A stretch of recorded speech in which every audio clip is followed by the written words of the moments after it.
Chapter 5. Teacher and Professor Boomers. If there's a poster child for baby boomer self-love, it has got to be your average American teacher. A more perfect example could not exist, as they embody all four ulterior motives that have driven all self-important boomers, and all modern teachers today. Worse, they have an extra heavy dose of both hypocrisy and cowardice on top of self-importance, thus making them the epitomal example of how boomers truly love themselves above all others. First, teachers fear real work more than anything else in the world. The average teacher started out as a lazy 17-year-old child who did not choose to become a teacher because they cared about children. They chose to become a teacher because it was easy, it didn't take math, they got 3 months a year off, and it seemed fun.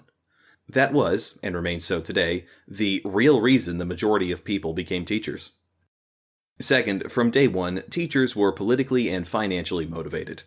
Whether it was your boomer teacher scaremongering you about the dying rainforests, or your more modern-day Gen X teacher convincing you about potentially being a bisexual 7-year-old, teachers put politics above the education they really weren't trying to give you anyway.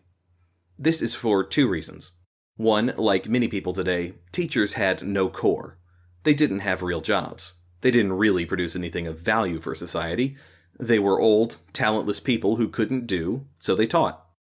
Thus, as a substitute for genuine accomplishment, many teachers found surrogate value in leftist politics. Two, they had every financial incentive to be political because it protected their financial interests. In creating future leftist voters, they shored up their salaries, pensions, and health insurance, so they had no reservations introducing politics into the classroom, even if you were the age of 5. But regardless of whether it was for political reasons or financial ones, you once again see teacher boomers putting their own interests ahead of the children they supposedly care so much about. Third, self-love.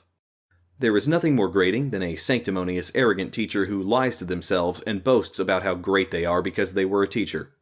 That they were teaching the future and changing lives, when in reality they weren't great, they never taught their students anything, they took the job because it was easy, and, if anything, they were a detriment or retardant to their students' actual potential. Yet despite knowing this deep down inside, their egos simply cannot abide this reality, and so they cowardly and hypocritically use the innocence and nobility of educating children to confer a false value and worth on themselves. This self-celebration is so sad and pathetic because self-love and self-praise have no value. You need another person to value you and confer value, not yourself. Yet teachers do it all the time, because they don't care whether they were actually good teachers, they just care to feel good about themselves. Such magnanimous masturbation is further proof teacher boomers put self-love above everything else, even reality.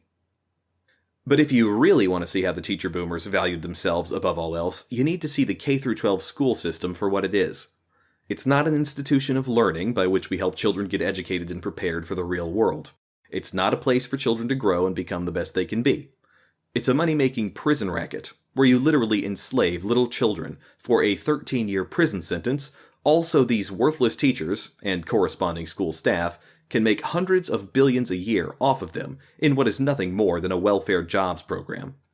That may sound outlandish, and even conspiratorial, but you need to step back, clear your eyes, and look at public education again. You are forcing kids, as young as the age of 5, to go to school at full-time rates for 13 years. And after 13 years of essentially full-time studying, they graduate with absolutely no skills that would land them a decent job?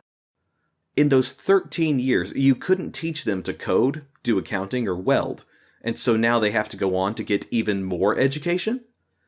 The fact that you had these kids for 13 years, and yet they came out talentless, unemployable, and unskilled, is proof that K-12 education is not only a joke, but that its ulterior purpose is to enrich some of our most worthless people off of the backs of children and taxpayers. Alas, if you wanted proof of the boomers putting their own selfish interests ahead of everything else in life, including little innocent children, all you have to do is look at your teachers and ask, did they teach me anything valuable, or did they just steal my entire childhood? And you will find there is not much more vile nor boomer than teacher boomers. Professor and college admin boomers. There is one good thing that can be said about teacher boomers.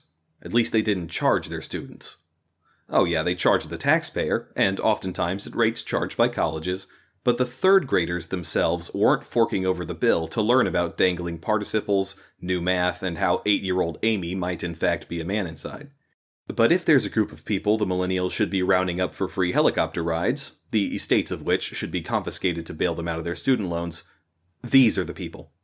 The true snake oil salesmen. The boomers who financially crippled the millennials forever.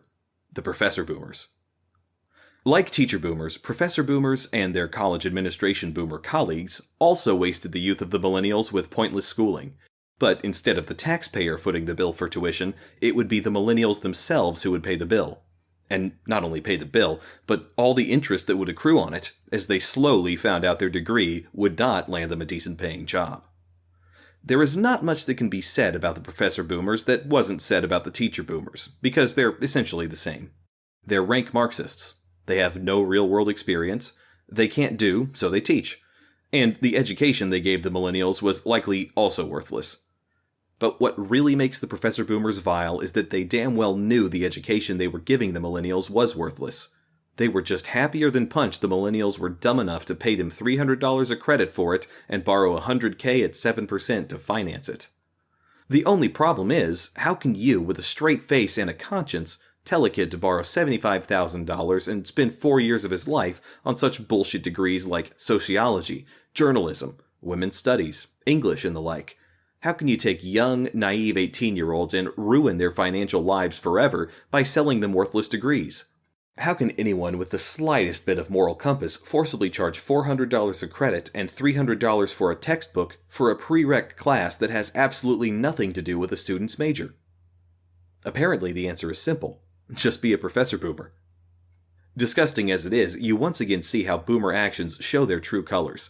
Millions of professor boomers and millions of college admin boomers had absolutely no moral qualms about lying to an entire generation of youth about the value of these worthless degrees. They didn't even care if it ruined the millennials' financial lives forever. These vampires were perfectly fine effectively enslaving these kids to them for the rest of their lives. But what I get a kick out of, when it's got to be an absolute kick in the teeth, is when a professor or dean pulls up to the coffee store in his Lexus, goes up to the counter, and orders a latte from a barista they just screwed $120,000 out of for a master's degree in Chicano studies. But the barista is so stupid he doesn't realize he's been screwed, or by who. He actually falls for the indoctrination by his professor that it's the evil Republicans in Congress or the evil banks that screwed him over, not the scumbag professor boomer who is, in effect, his new slave owner, standing right in front of him. It's debatable which is more impressive. The fact professor boomers screwed younger generations out of $4 trillion in tuition, or that they fooled said generations into not realizing it. Either way, it was one hell of a heist.